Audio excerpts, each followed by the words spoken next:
জুবিন দা গুচি গ'ল নেকি কিন্তু তেওঁৰ চিন্তা এতিয়াও জীয়াই আছে।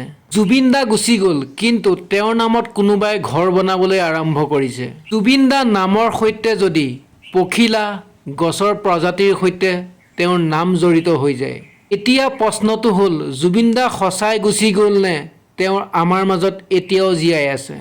জুবিন দা এটা নাম নহয়, জুবিন দা এটা গান নহয়। জুবিন নামটোৰ ভিতৰত যেন অসমৰ এটা যুগ সোমাই আছে। আজিৰ এই ভিডিঅ'টোত আমি জুবিন দাৰ গানৰ বিষয়ে নকওঁ।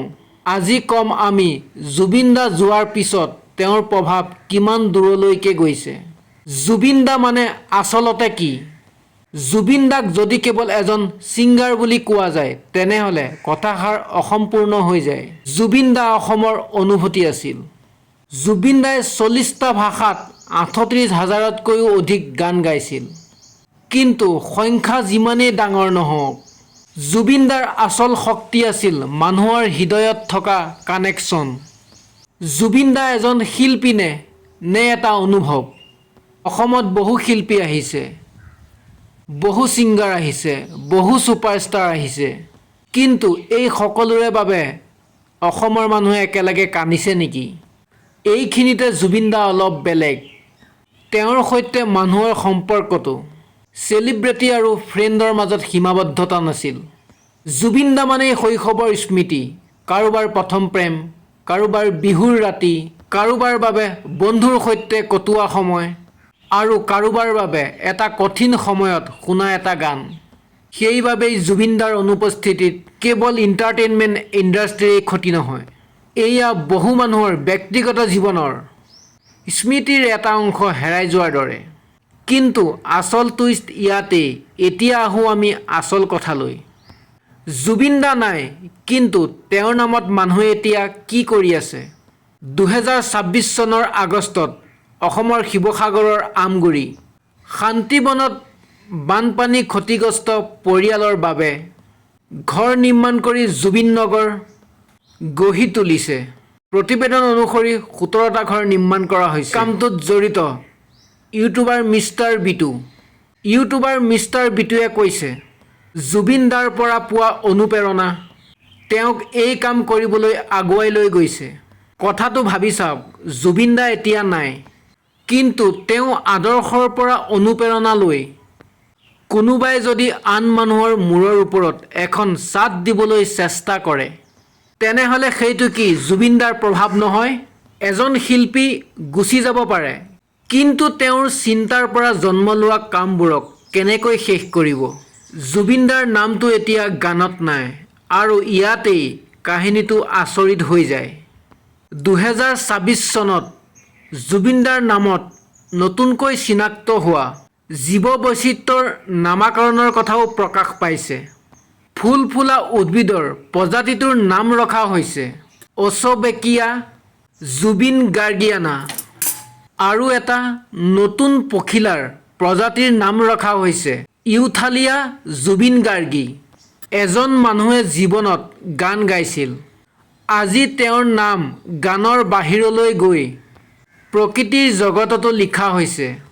এয়া কেৱল নাম নহয়, এজন শিল্পীৰ প্ৰভাৱ কেতিয়াবা তেওঁৰ জীৱনকালতকৈও দীঘল হয়। জুবিন দাৰ আটাইতকৈ ডাঙৰ লিজেঞ্চি কি?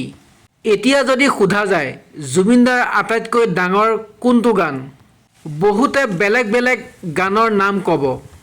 আৰু যদি সোধা যায় জুবিন দাই অভিনয় কৰা বা পৰিচালনা কৰা আটাইতকৈ ডাঙৰ চিনেমা কোনখন, তেতিয়াও উত্তৰ বেলেগ হ'ব পাৰে। কিন্তু যদি সোধা যায় জুবিন দাৰ আটাইতকৈ ডাঙৰ লিজেঞ্চি কি, তেনেহ'লে উত্তৰটো গান নহয়, উত্তৰটো হ'ব মানুহ। কাৰণ তেওঁৰ গান শুনি ডাঙৰ হোৱা এটা জেনেৰেশ্যন আজি নিজেই তেওঁলোক একোটা কণ্টেণ্ট ক্ৰিয়েটৰ। কোনোবাই গান গাইছে, কোনোবাই গীটাৰ বজাইছে, কোনোবাই সমাজৰ বাবে কাম কৰিছে, কোনোবাই জুবিন দাৰ স্মৃতি সংৰক্ষণ কৰিছে, আৰু কোনোবাই তেওঁৰ নামত বৰ্ণাঢ্য মানুহৰ বাবে ঘৰ নিৰ্মাণ কৰি দিছে। এইখিনিতেই এজন শিল্পীৰ আচল শক্তি লুকাই আছে, শিল্পীৰ আচল পাৱাৰ লুকাই আছে। জুবিন দাক লৈ ৰাজনীতি নে অনুভৱ? কিন্তু ইয়াত এটা গুৰুত্বপূৰ্ণ কথাও আছে। জুবিন দাৰ নাম কেৱল এতিয়া সংগীতৰ মাজতেই সীমাবদ্ধ হৈ থকা নাই। 2026 চনৰ আছাম এছেম্বলি ইলেকশ্যনৰ সময়তো জুবিন দাৰ লিজেঞ্চিৰ এটা ডাঙৰ সামাজিক আৰু ৰাজনৈতিক আলোচনাৰ বিষয় হৈ উঠিছিল। বিভিন্ন ৰাজনৈতিক দল আৰু নেতাই তেওঁৰ নাম আৰু জাষ্টিছ ইছ্যুলৈ নিজৰ নিজৰ বক্তব্য দিছিল। কিন্তু ইয়াত সাধাৰণ মানুহৰ বাবে এটা প্ৰশ্ন আছে। জুবিন দাৰ নাম কেৱল ইলেকশ্যনৰ সময়ত মনত পৰিব নেকি? নে তেওঁৰ নামৰ অৰ্থ হ'ব মানুহৰ কাষত থিয় হোৱা, অসমীয়া সংস্কৃতিক আগুৱাই নিয়া, যুৱ প্ৰজন্মক নিজৰ ভাষা আৰু মাটিক লৈ গৌৰৱ কৰিবলৈ শিকোৱা? এই প্ৰশ্নৰ উত্তৰ ৰাজনীতিয়ে নিদিয়ে, উত্তৰ দিব লাগিব আমি। এদিন হয়তো জুবিন দাৰ নাম কেছেটত নাথাকিব, চিডিত নাথাকিব, পুৰণি পোষ্টাৰবোৰ ফাটি যাব, ভিডিঅ' কোৱালিটি কমি যাব। কিন্তু এটা বস্তু যদি আমি জীয়াই ৰাখোঁ, তেতিয়া জুবিন দা কেতিয়াও শেষ নহ'ব। সেইটো হ'ল তেওঁ কামৰ প্ৰতি থকা সাহস, নিজৰ মাটিৰ প্ৰতি থকা ভালপোৱা, মানুহৰ প্ৰতি থকা মৰম আৰু নিজৰ ভাষাক লৈ কৰা গৰ্ব। জুবিন দাৰ লিজেঞ্চি মানে কেৱল তেওঁৰ গান শুনি কান্দি থকা নহয়। তেওঁ যি কথাবোৰত বিশ্বাস কৰিছিল সেইবোৰেই জীৱনত পালন কৰা।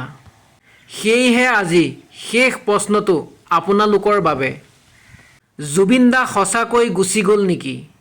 এজন মানুহৰ মৃত্যুৰ পিছতো তেওঁৰ গান মানুহে গাই থাকে, তেওঁৰ নামত ঘৰ বনোৱা হয়, তেওঁৰ নাম প্ৰকৃতিৰ নতুন প্ৰজাতিত লিখা হয়। তেওঁৰ কথা শুনি মানুহে সমাজৰ বাবে কাম কৰিবলৈ আগবাঢ়ে। তেন্তে এজন মানুহ আৰু কিমান দিন জীয়াই থাকিব লাগে যাতে আমি কওঁ তেওঁ এতিয়াও জীয়াই আছে, জুবিন দা এতিয়াও আমাৰ মাজত জীয়াই আছে? হয়তো জুবিন দা আমাৰ মাজত মানুহ হিচাপে নাই, কিন্তু তেওঁৰ কণ্ঠ আছে, তেওঁৰ গান আছে, তেওঁৰ স্মৃতি আছে। আৰু আটাইতকৈ ডাঙৰ কথা, তেওঁৰ পৰা অনুপ্ৰেৰণা লৈ আগবাঢ়ি যোৱা মানুহ আছে। সেইবাবে আজি জুবিন দা আমাৰ মাজতেই থাকি গ'ল। গান শেষ হ'ব পাৰে, মানুহৰ জীৱন শেষ হ'ব পাৰে, কিন্তু এজন শিল্পীয়ে মানুহৰ হৃদয়ত জ্বলাই থৈ যোৱা পোহৰ কেতিয়াও শেষ নহয়। জুবিন দা, তুমি এজন মানুহ আছিলা, কিন্তু তোমাৰ কাহিনী এতিয়াও শেষ হোৱা নাই। যদি ভিডিঅ'টো ভাল লাগিল তেনেহ'লে লাইক কৰিব, শ্বেয়াৰ কৰিব আৰু যদি চেনেলত নতুনকৈ আহিছে তেনেহ'লে চেনেলটো ছাবস্ক্ৰাইব কৰিবলৈ নাপাহৰিব। জয় আই অসম, জয় জুবিন দা, জাষ্টিছ ফৰ জুবিন গাৰ্গ।